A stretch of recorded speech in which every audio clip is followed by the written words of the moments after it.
Before we come to Prime Minister's questions, I'd like to point out that the British Sign Language interpretation of proceedings is available to watch on Parliament Live TV. We start with questions to the Prime Minister. In welcoming the Prime Minister, I call Dr Alan Whitehead. Question 1, Mr Speaker. Prime Minister.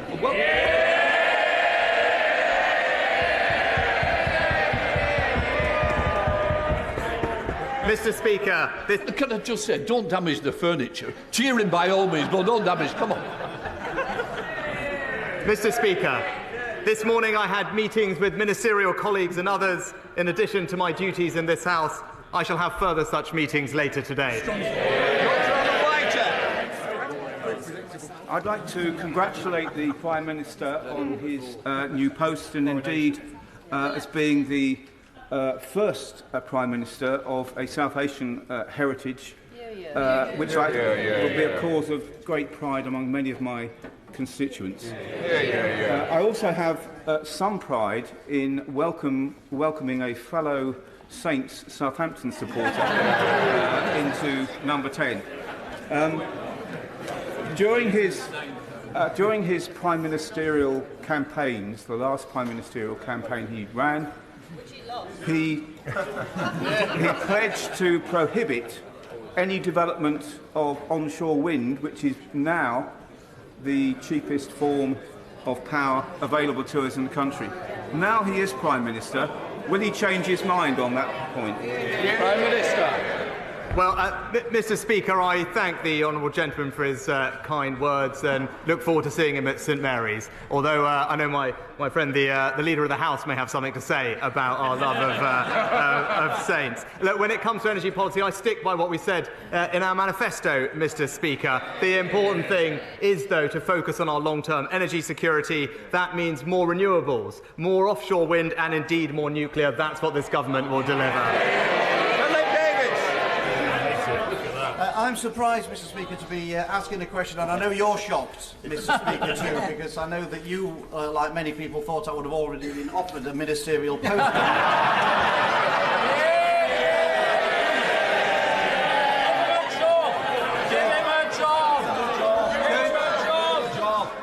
Let me tell you, I didn't hold my breath. Philip Davis. Go figure, as Joe Biden might say. Can I congratulate my right honourable friend on becoming Prime Minister? He's absolutely the right person for the job, and I wish him every success in post. And as he knows, he's got my full support. His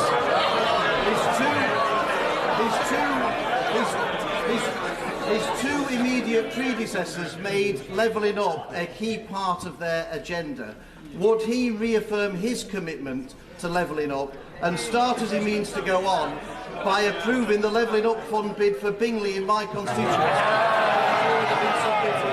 Well, I'm grateful to my honourable friend for his warm remarks. I can confirm he must be the only person, Mr Speaker, who texted me to say that he did not want a job in the last 24 hours. But I can give him my cast-iron commitment to levelling up, particularly in Yorkshire, which he and I share. Obviously, he'll know I can't comment on individual bids, but by the end of the year, an announcement is expected on the success, and I wish him every luck with that. Let's come to the Leader of the Opposition, Keir Starmer. Thank you, Mr Speaker, and may I welcome the Prime Minister. The first British Asian Prime Minister is a significant moment in our national story. And it's a reminder that for all the challenges we face as a country, Britain is a place where people of all races and all beliefs can fulfil their dreams. That's not true in every country, and many didn't think that they would live to see the day when it would be true here. It's part of what makes us all so proud to be British. Was his Home Secretary right to resign last week for a breach of security? Prime Minister. Well, Mr. Speaker, can I thank the right honourable gentleman for his kind and indeed generous welcome to the dispatch box. I look forward to Prime Minister's question time with him, and I know that we will have, no doubt, robust exchanges, but I hope that they can also be serious and grown up. So I look forward to that. Well, he asked about the Home Secretary. The Home Secretary made an error of judgment, but she recognised that. She raised the matter and she accepted her mistake. And that's why I was delighted to welcome back into a united cabinet that brings experience and stability to the heart of government. And let me tell you, Mr. Speaker, what the Home Secretary will be focused on. She'll be focused on cracking down on criminals, on defending our borders, while the party opposite remains soft on crime and in favour of unlimited immigration. Mr. Speaker, yesterday the Prime Minister stood on the steps of Downing Street and promised integrity, professionalism and accountability. But then, with his first act, he appointed a Home Secretary who was sacked by his predecessor a week ago for deliberately pinging around sensitive Home Office documents from her personal account. Far from soft on crime, I ran the Crown Prosecution Service for 5 years. I worked with Home Secretaries to take on terrorists and serious organised crime. And I know firsthand how important it is that we have a Home Secretary whose integrity and professionalism are beyond question. So, have officials raised concerns about his decision to appoint her? Mr. Speaker, I just addressed the issue with the Home Secretary, but he talked about fighting crime. I would hope, Mr. Speaker, I would hope that he would welcome. I would hope that as we look forward, he would welcome the news today that there are over 15,000 new police officers on our street. And the Home Secretary will be supporting them to tackle burglaries.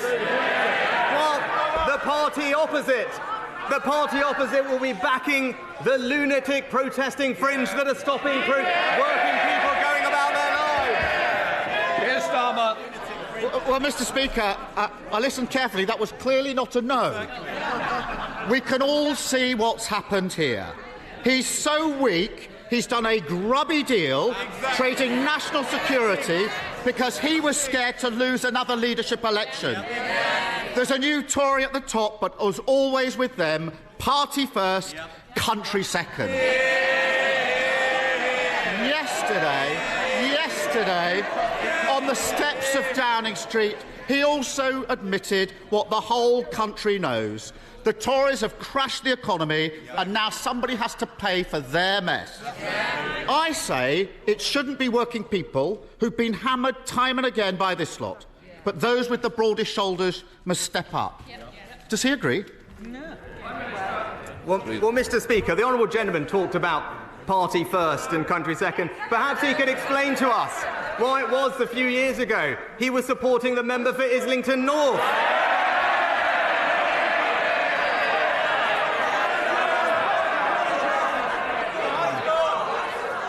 Mr. Speaker, my record is clear.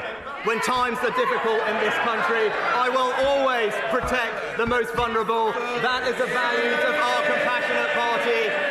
We did it in COVID and we will do that again. Mr. Speaker, he says he'll protect the most vulnerable. Let's test that. The government currently allows very rich people to live here but register abroad for tax purposes. I don't need to explain to the Prime Minister how non-dom status works. He already knows all about that. It costs the Treasury £3.2 billion every year. Why doesn't he put his money where his mouth is and get rid of it? Well, Mr. Speaker, I have been honest. We will have to take difficult decisions to restore economic stability and confidence. And my honourable friend, the Chancellor, will set that out in an autumn statement in just a few weeks. But what I can say, as we did during COVID, we will always protect the most vulnerable. We will do this in a fair way. But what I can say, I am glad, Mr. Speaker, that the party opposite, honourable gentleman, has finally realised that spending does need to be paid for. It is a novel concept for the party opposite. This government is going to restore economic stability, and we will do it in a fair and compassionate way. Starmer. I know he's been away for a few weeks, but he should have listened to what's been going on the last 2. But anyway, I have to say, I'm surprised he's still defending non-dom status. He pretends he's on the side of working people, but in private he says something very different. Over the summer, he was secretly recorded at a garden party in Tunbridge Wells, boasting to a group of Tory members that he personally moved money away from deprived areas to wealthy places instead. Rather than apologise or pretend that he meant something else, why doesn't he now do the right thing and undo the changes that he made to those funding formulas?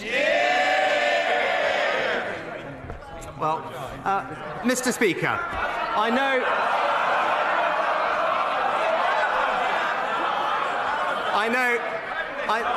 know the right honourable gentleman rarely leaves North London.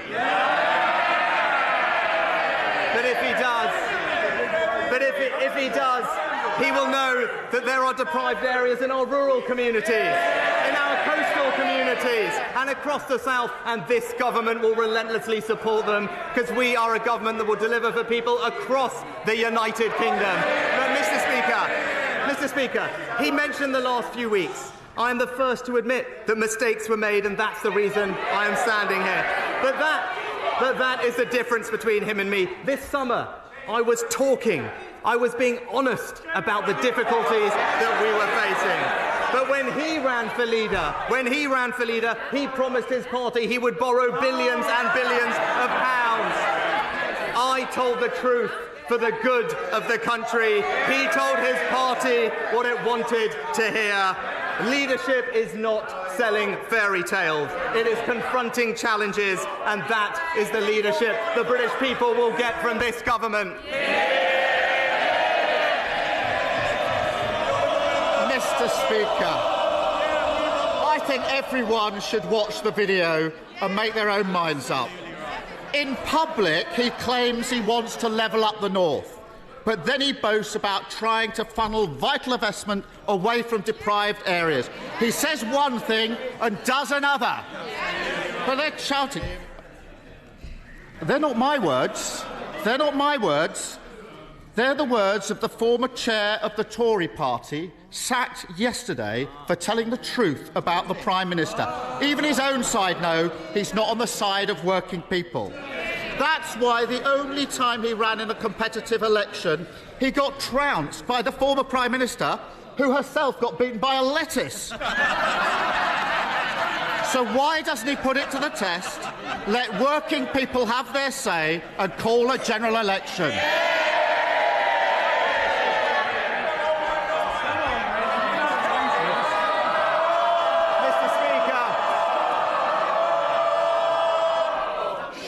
Well, it'll take a long time to get through this paper if we carry on like this, Prime Minister. Mr. Speaker, he talks about mandates, about votes, about elections. It's a bit rich coming from the person who tried to overturn the biggest democratic vote in our country's history. Our mandate is based on a manifesto that we were elected on, to remind him an election that we won and they lost. A mandate that says we want a stronger NHS, better schools, safer streets, control of our borders and levelling up. That is the mandate that I and this government will deliver for the British people.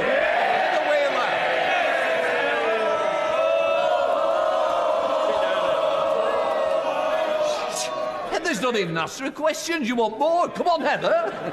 Thank you very much, Mr. Speaker. I'd like to congratulate my right honourable friends and new Prime Minister, and also to thank our previous Prime Minister for the straightforward way she has handled her resignation, and I wish her and her family well for the future. Would my right honourable friend please use this, his first appearance of the dispatch box, to make it clear to the British Medical Council and the British Dental Association that, as well as training, more training spaces opening up, that they must allow new doctors and dentists to work in the UK so that the good people of South Derbyshire can get treatment on the NHS? Well, I thank my honourable friend for her question. She's absolutely right. I'm pleased that there are 3,500 more doctors and over 9,000 more nurses working this year than last. But she's right, and we are working to simplify the registration for dentists in particular that are not trained here to practice here, and that's how we'll help deliver a long-term workforce plan for the NHS and ensure everyone can get the care they need. Let's come to the leader of the SNP, Ian Blackford. Thank you, Mr. Speaker, and I congratulate the new Prime Minister on becoming the first British Asian to hold the office. The significance and the symbolism of this achievement is to be warmly welcomed by everyone.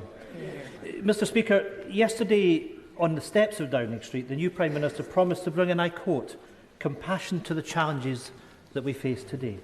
So, on his first full day in the job, let's put that to the test. A winter of uncertainty is coming, and next April we'll see a cliff-edge moment. Millions face a double whammy as the energy price guarantee is cut off, while households are hit by austerity 2.0 and a real terms cut to social security benefits that many rely on to survive. If people are actually to trust the new Prime Minister's words about compassion, will he today reassure people and guarantee that benefits will rise in line with inflation in his upcoming budget? Well, Mr. Speaker, I thank the right honourable gentleman for his, again, kind remarks. And what I can tell him is my record on this is clear. Through the difficult times that we faced in this country through COVID, I always acted in a way to protect the most vulnerable. That's because it is the right thing to do, and those are the values of our compassionate party. And I can absolutely reassure him and give him that commitment that we will continue to act like that in the weeks ahead. Ian Blackford. Well, Mr. Speaker, let's test that, because as Chancellor, the Prime Minister slashed universal credit and presided over the worst levels. Well, you know, for the hard of hearing on the Tory side, I might remind them that universal credit was cut by £20 a week and presided over the worst levels of poverty in North West Europe. So I hope that he has learned from his mistakes and guarantees that benefits will rise in line with inflation. But speaking of mistakes, yesterday the Prime Minister appointed a Home Secretary who was forced to resign only last week for breaching the ministerial code, and who boasted that she dreamed of sending vulnerable asylum seekers to Rwanda. We all know why he appointed her, a sleazy backroom deal to shore up his own position. Far from being a fresh start, this is a return to the sleaze and scandal and ghosts of cabinets past. The Prime Minister promised to govern with integrity and humility. So if he has an ounce of either, will he admit his mistake and sack the Home Secretary without the delay?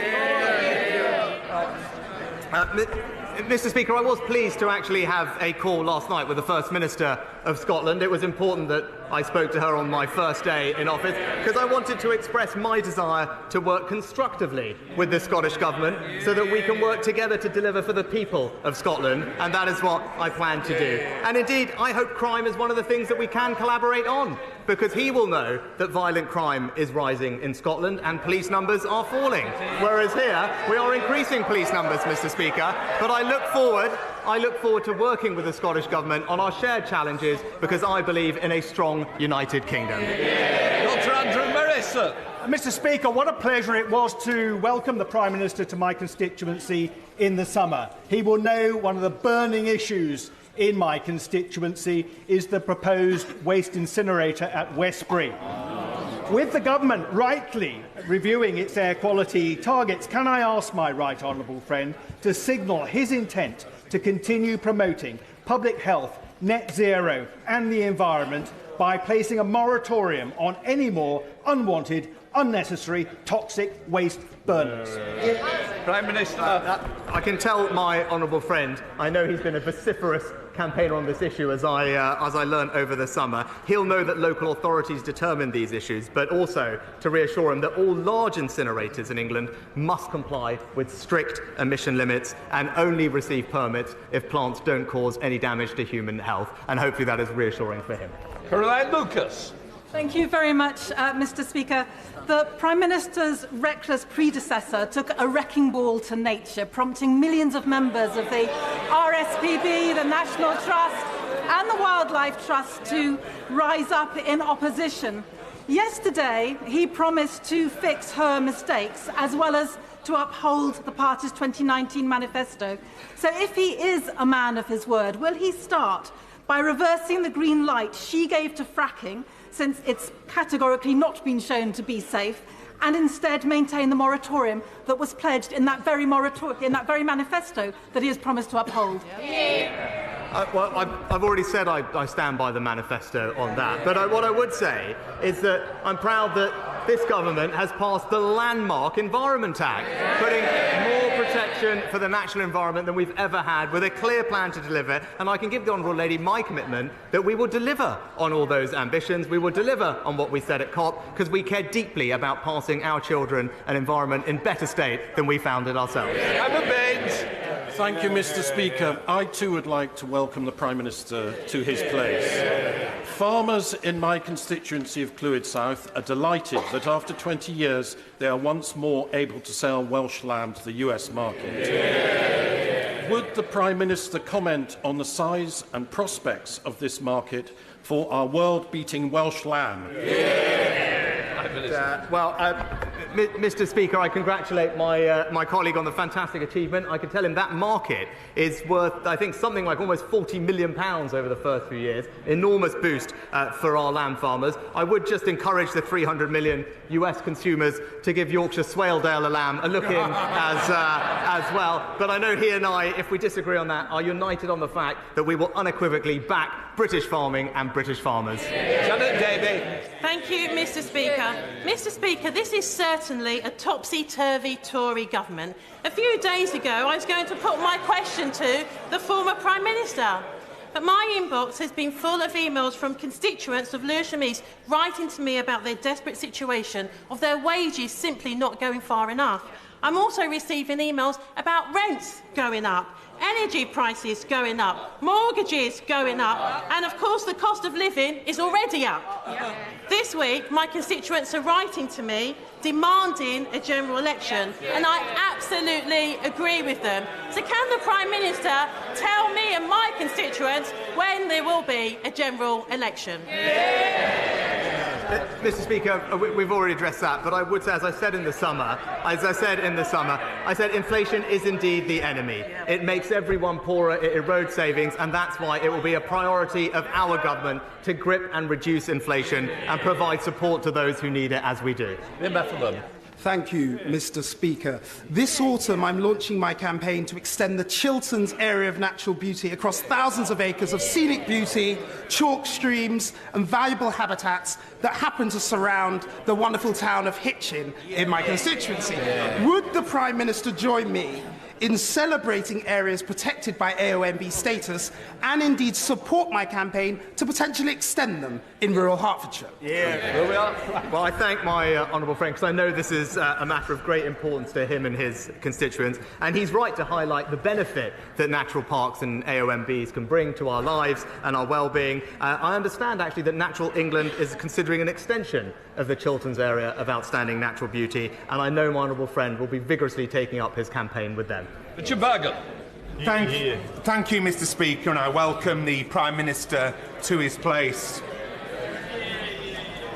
A nurse would have to work over 20,000 years in order to match the vast wealth of this Prime Minister.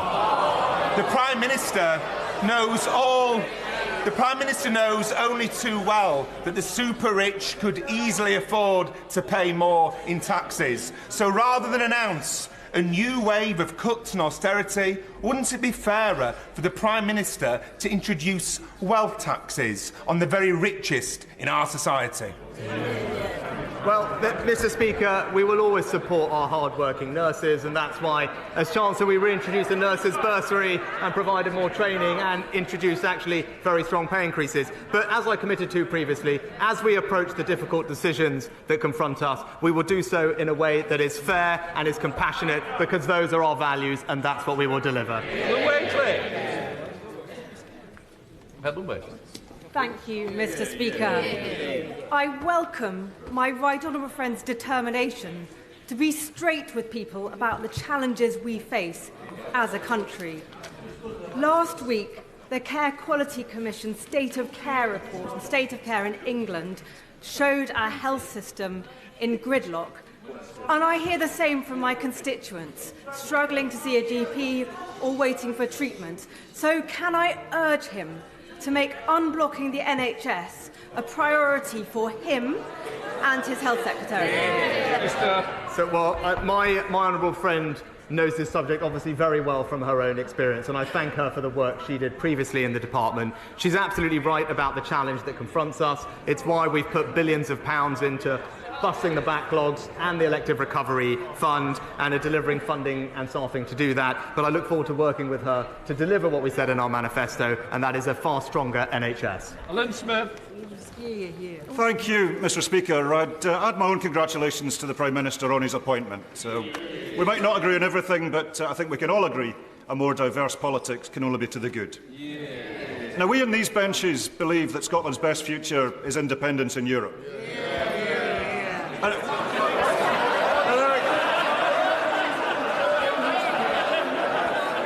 Keep it coming. Mr. Speaker, I really would urge the members opposite to show a little more respect. Because it's not just us. It's not just us. It's not just the SNP. And I will not be shouted down. It's not just the SNP. On the last opinion poll, 72% of the people of Scotland want back into the European Union. So if the Prime Minister is to maintain any credibility in the eyes of the people of Scotland, how long does he think he can deny Scotland's democracy? Prime Minister. Mr. Speaker, I thank the honourable gentleman for his kind words. I mean, he talked about respect. I would gently urge him to respect the result of the referendum we had on this topic. But whilst we will disagree on that issue, I can tell him that I do remain committed to working constructively in partnership with the Scottish Government to deliver for the people of Scotland. Thank you, Mr. Speaker. Last week I visited worried Year 3 and 6 pupils to hear their suggestions to tackle road safety, following a number of serious road accidents outside Boothroyd Academy in Dewsbury.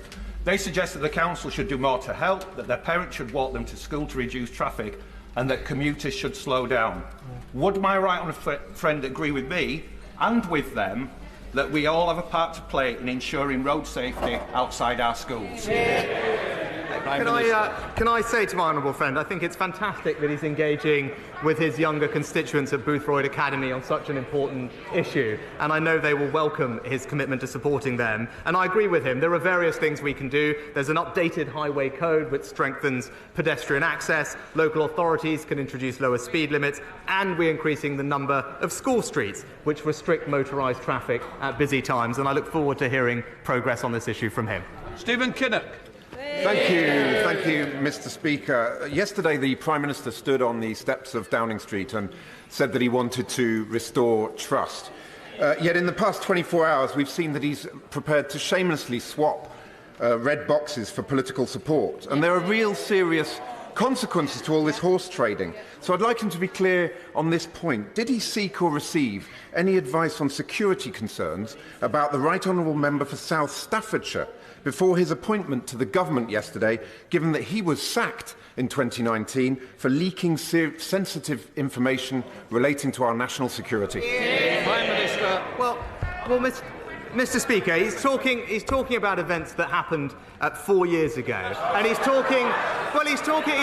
right that he raised the topic of national security, because members opposite 4 years ago were busily supporting the member for Islington North. who wanted to abolish the nuclear deterrent, who wanted to leave NATO and who wanted to scrap our armed forces. We won't take any lectures on national security, Mr. Speaker. Thank you, Mr. Speaker. I sincerely congratulate my right honourable friend and wish him every success. Over 3 years ago, my constituent Harry Dunn was killed in a tragic road accident, and I'd like to ask my right honourable friend to join me in congratulating Harry Dunn's family for the incredible campaign they've run for over 3 years, with huge support from all colleagues across the House on finally achieving justice for Harry. Well, I pay tribute to my right honourable friend for her role, and indeed the former Foreign Secretary as well, and indeed colleagues from all over the House for the part they've played in bringing about this outcome. My thoughts are obviously with the family, and I join in her sentiments that this is very welcome. Daisy Cooper. Thank you, Mr. Speaker. West Hertfordshire Hospital Trust in my area is still hoping to receive funds from the new hospitals programme, the same programme that is supposed to deliver the government's so-called 40 new hospitals. There's been a lot of speculation that the new Prime Minister and his Chancellor might seek to cut infrastructure projects. So can the Prime Minister confirm to me that my local hospital trust, as well as all of the other local hospital trusts that are set to benefit from the new hospitals programme, will in fact get that money? Yes or no? Well, Mr. Speaker, the Chancellor will set out our plans in the autumn statement shortly, but this is the government that put in place plans which will remain to significantly increase capital expenditure, and even though difficult decisions do need to be made, I think the country can rest assured that we will continue to invest in our future productivity and indeed invest in our public services like the NHS. Wendy Moore. Mr. Speaker, in my Aldridge Brown Hills constituency, we're at risk of 8,000 new homes being dumped in the constituency. Will my right honourable friend use the opportunity of this Prime Minister's question to reaffirm the government's commitment to protecting the Greenbelt and to adopting a really rigorous brownfield first policy? Well, can I say thank you to my honourable friend for her question, and I can give her that assurance. She's absolutely right. We must protect our green belt, and we are adopting a brownfield first strategy. I'm pleased we had a record number of new homes built in the last year, but it's important that we build those homes in the right places. Luke Jones. Thank you, Mr. Speaker. Whilst welcoming the new Prime Minister to his place, we remember that law-breaking was the order of the day in Downing Street during the pandemic. We will never forget that this current Prime Minister was fined by the police for attending a birthday party hosted by his next-door neighbour. As both a witness and a participant to that law-breaking, if the Privileges Committee investigation into the former Prime Minister calls him to give evidence, will he fully cooperate? Minister. Mr. Speaker, of course, and I addressed these matters earlier this year. Michael Fabricant. Mr. Speaker, you will know that I fought hard to bring back Boris. In '97, I campaigned for Kenneth Clarke and then for Michael Portillo. So I can't always get it right. But you know, I do know about the West Midlands. I know that the West Midlands Mayor very much welcomes the reappointment of the Levelling Up Secretary, and that he looks forward to working with our new Prime Minister. So may I just ask him, what is his vision for levelling up? Well, I thank my honourable friend for their question, and what I can say is our desire is to ensure that people, wherever they live in our fantastic country, have enormous pride in the place they call home and every opportunity to succeed. And you know what? It is the fantastic Mayor Andy Street who is delivering that for his constituents in the West Midlands. That completes questions.